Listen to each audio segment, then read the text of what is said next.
Hi, I'm Michelle Vickers. And I'm Christine Beverly. Welcome to the Consciousness Insider. We have such a wonderful question this week from Nicole. And Nicole writes, "Hi Michelle, I've watched all of your Consciousness Insider videos and have been able to relate to various aspects of each. Thank you so very much for sharing your gift and these videos with us. I've been through a roller coaster of emotions and struggles the past few years, and now that I've found you, I have a feeling I know why. I felt isolated, lonely, depressed, and like running far, far away from everything and everyone. I'm very irritated by commercialism. I feel distraught over the current state of Mother Earth, what we are doing to her beautiful wildlife and natural habitat, and I've been making attempts to live a more minimal lifestyle. I feel like I'm on a constant search for something to be passionate about and feel helpless in a world that needs so much help. I want to take action. I want my life to mean something. I want to make a difference, but I don't know how. I believe and feel with every ounce of my being that I must go down this spiritual path of consciousness. This is what I've been looking for and what I need. It feels right. Maybe I've been experiencing these feelings because I've not permitted myself to move forward for fear of affecting the relationships I have with those around me. My question is this: how does one find the strength to leave behind the people that no longer serve their personal path? Are they supposed to leave behind these people? I think what has been holding me back is knowing my husband will not be open to sharing this journey with me. I cannot talk to him about spiritual things. He simply does not want to discuss it and is not open to the possibilities. I'm afraid should these marriage ties become broken, that it will also affect the relationship I have with my children. Will they too resent me if my marriage was to end? I guess this all comes down to fear, doesn't it? The fear of change, the fear of broken relationships. I think this may be the biggest thing that has been holding me back from the changes I know I need to make in my life. How does one navigate something that would have such a profound impact on their immediate family structure? Nicole. Hi, Nicole. Thank you so much for having the courage to ask this question and really share it with both Christine and I and our audience today. You know, that it takes a lot of courage to be able to just find the strength to admit that the life that you're living isn't the life you want to be living. And I think, you know, both Christine and I have had to face that numerous times throughout our journey. And I know, we both know how much courage that it takes a lot to ask. So thank you so much. You know, it's really cool, actually. The first thing that your soul is sharing is that, you know, it's interesting. The first thing they're going into is actually courage. And, you know, your courage, you've been hiding from it for, they're saying about the last 18 to 20 years. So what that means is, you know, you've been aware that there is more for you, and yet you've been holding yourself back. So it's interesting because that will show you a pattern that's been going on. You know, when we're looking at 18 to 20 years, we feel like that's who we are. And that's really, you know, the way that we've sort of acclimated to hiding from the courage. And, you know, what in your case specifically, what that really means is when you feel the pull to ask for more, to want more, to do more, you know, you're suppressing it and you're hiding it. And it's now at the point where you feel like hiding and suppressing is more of who you are than the courage side. Does that make sense? Yeah, it does make sense. Perfect. Yeah. So ultimately, you know, you identify more with hiding right now than with courage. And at the end of the day, you know, what felt like so much to ask this question is actually, you know, your turning point, that basically the moment you had the courage to ask it, the universe answered and said, let's do this. I felt that. It's really, really cool. Yeah, it's beautiful. So the first thing that they want you to really start looking at is, you know, the way you look at yourself. And that's probably the most important part. We're going to touch on it in a few different areas today, but mostly it's the way you look at yourself in relation to other people, other experiences. But you have a lot of judgment for yourself, and not just for yourself, but everything you do, you judge. And there's this constant, it's like wanting to be perfect for everyone else all the time. It's like you're constantly doing things for so many other people, and you just want it to be perfect because you want them to be happy. And at the end of the day, it's funny, it's two-sided what they're showing me. So it's not balanced, but yet the part that's not balanced is balanced, which is interesting. I'll explain what I mean. So, there's a big part of you that is over-serving in the sense of wanting everything to be perfect for everyone else. So when you do that, your mind is constantly focused on doing what you can do, what you can be busy doing, what you need to get done still, that constant busy mind that doesn't let you think, which sounds counterintuitive because you're thinking about all those things, but it doesn't let you really think about what's actually important to you. When I first started on this journey, I realized it was like a bright shining light on all the things that I did. For me, it was the radio was always on, the TV was always on, there was a constant barrage of external. I love to socialize and I love to entertain. So the more I was thinking and planning about what I was going to do next for someone else, or, I was going to have a party. So now I'm going to plan that party for, a month or two, whatever it is. But it gave me a reason to be busy.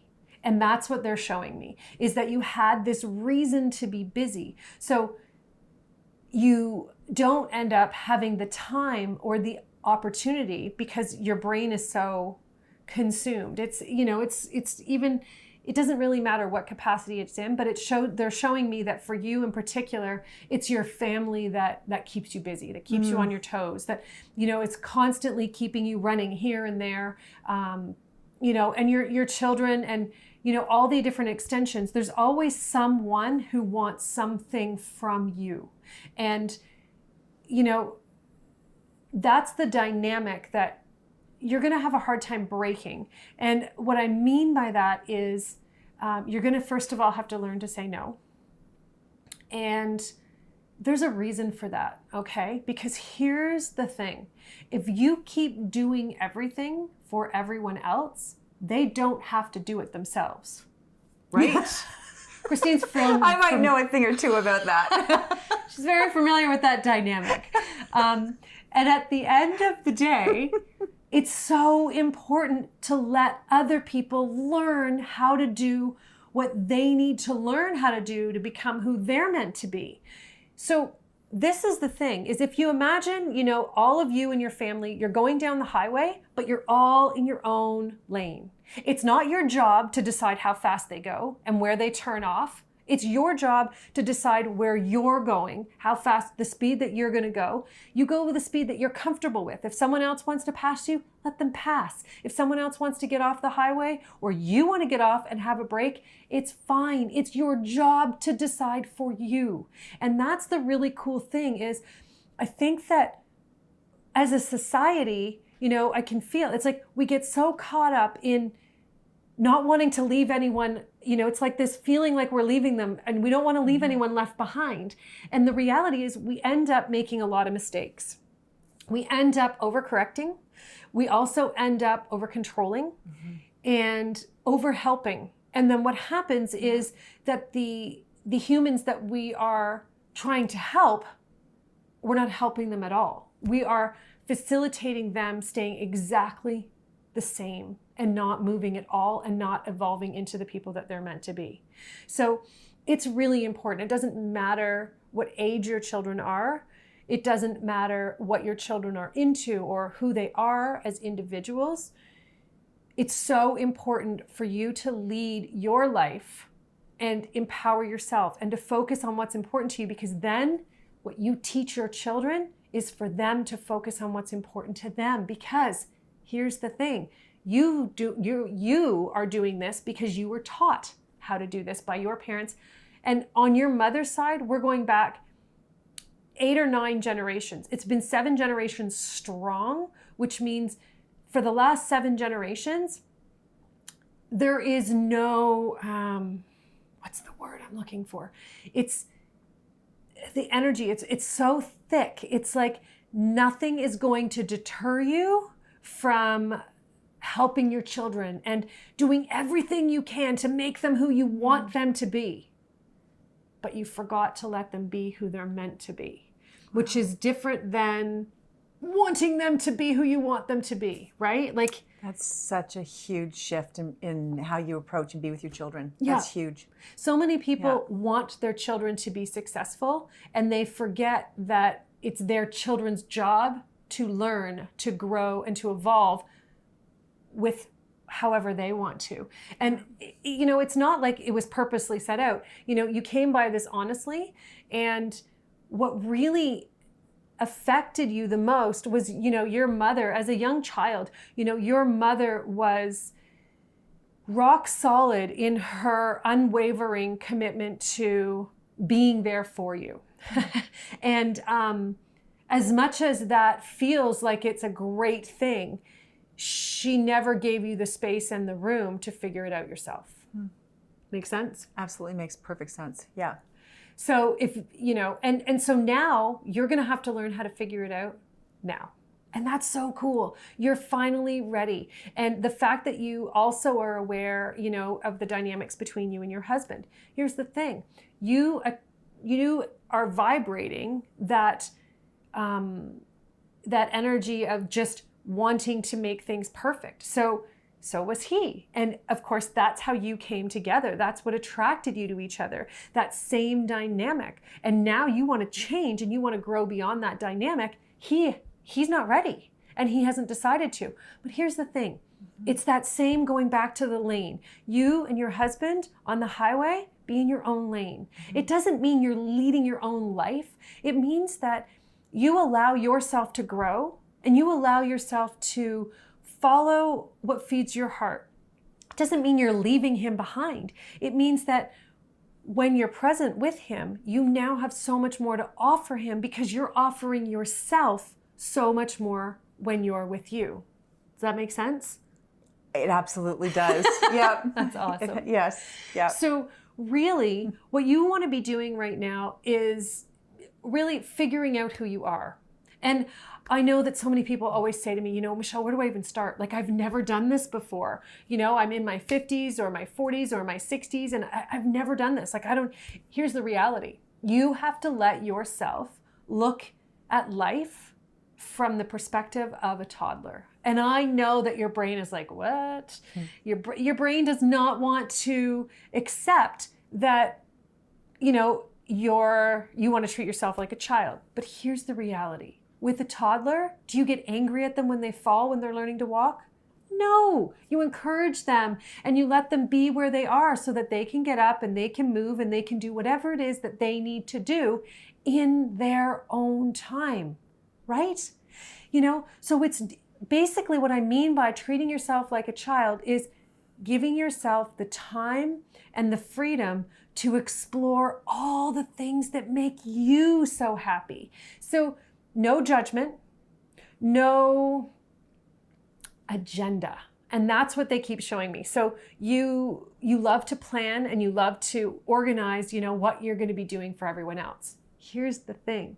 You can't do that for yourself. You have to, and you can't really start doing it for everyone else. But we're going to just focus on one thing at a time, because if they said don't do anything for anyone, you're going to be overwhelmed because you're not going to actually know what to do with your time. And this is another side effect, you know, especially people who are so busy with their mind planning to go from one extreme to, if I said to you, just go out and be, you're going to be like, what the heck do I do? Like, you would literally be like stunned. And that's not the intention. So it's simple. It's simple things. What they are showing me is you need way more fresh air. And by way more fresh air, I mean you need to be outside for at least 2 to 3 hours every single day. And it doesn't matter what time of year. If it's the winter, dress for it and get outside. Your natural instinct, your natural gifts, and your inspiration flow from the earth for you in particular. And that is why in your question, which is so cool, I just remembered it as I was feeling it, is you talk so much about the earth, and your awareness of her and what she has to offer you is so infinite. And all you need to do is spend time with her, and you're going to start to feel the awareness and feel the inspiration coming in, because that's who you are and that's who you're meant to be. You know, your impact in the world is only, what's the word? Faded, shaded, held back really by your inability to allow yourself to shine and allow yourself to be who you are in spite of all the other pieces of your world. Does that make sense? Mm-hmm. It does make sense. So what I would say right now is, you know, you have a couple things to work on. Is first and foremost, stop planning for your family. And what I mean by that is, you know, don't be as readily available. It's okay to plan things for yourself. And in fact, that's the other part of what you need to be working on is, you know, if you have, you know, you have a day that you're going out and you want to spend some time in nature, don't change your plans to work on something for someone else. It's okay to have plans, and it's okay to stick to them, even though someone else may not think that going for a walk or a hike isn't as important. The reality is it's the most important thing for you, because rebuilding your conscious connection, and what I mean by conscious connection is your physical in this world awareness of how you communicate with the earth. That is what you need to be working on right now. And the only way that you can do that is by spending time in nature and around nature and with nature. So it's not synthetic, and synthetic is really not a good mix for you. It's interesting. It's like synthetic anything is not, whether it's plants and flowers. I don't know why I keep seeing the synthetic plants around you, but you might have some in your home, something that's not natural, but they're not a good mix for you, because it's like your brain sees it, but energetically you're not feeling it. Does that make sense? Of course. And yes. So there's a breakdown in the communication. So a lot of people think, oh, it's no big deal, you know, it's just some flowers in your house.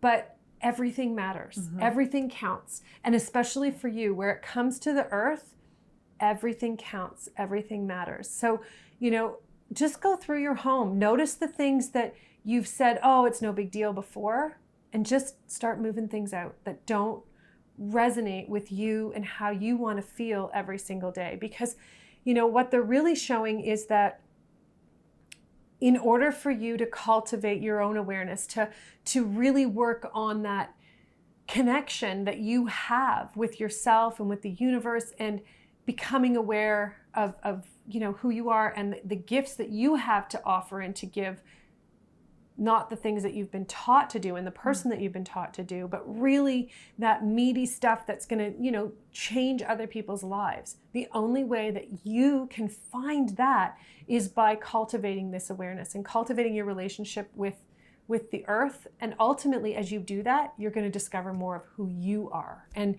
that's really super important. Yeah. There's something that you said there that really reminded me of my own experience as well, when I was just starting to get into that journey and discover what was really important to me. Yeah. One of the things that I really noticed about myself was how much I kept myself busy doing things for other people that I convinced myself were really important, that I had to do. And it was my way, when I really saw it, it was my way of keeping myself held back from the work I actually needed to do.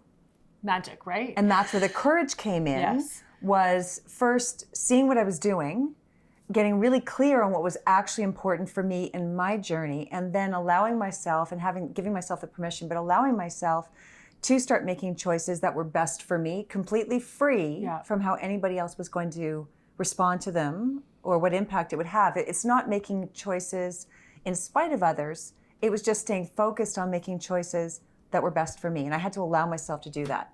And I think that's what a lot of people forget, is that It's not in spite, right? Absolutely not. It's to nurture your own self. And Yeah. that needs to become a priority. Yes. And once it becomes a priority, your energy shifts. So you're not doing things in spite of someone else. You're doing things to allow yourself to flow forward. Yes. So you're not cutting other people out of your life. You're naturally moving forward. And here's the other thing. Your husband may very well choose to come along. It usually takes about 3 months for your changes to affect them. Yes. So we have to remember that you make a change today, it's going to take 3 months for that to unfold and affect him, and for him to decide, oh, that looks pretty cool. I might, and during those 3 months, he's going to have questions, he's going to have comments.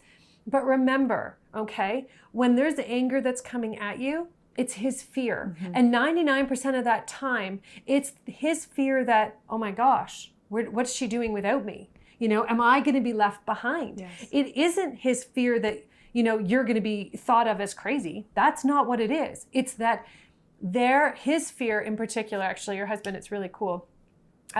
He has an interesting dynamic in his own life. He's gone through a lot of hardship, but more importantly, there's a heavy energy. It's very, it's like a huge weight that he's carrying, that he wants to also please other people. And he is so worried about letting anyone and everyone down, and even you. And, it rolls over into that. And, he'll say things because he doesn't want to let you down. So if you go too far off the path that he's comfortable with, it's not that he's going against you. It's that he doesn't want you to get too caught up in something that is going to hurt you. And, his fear of you being hurt, of you being misguided or misled is so strong. It's like he has such a protective, really this protective feeling when it comes to you.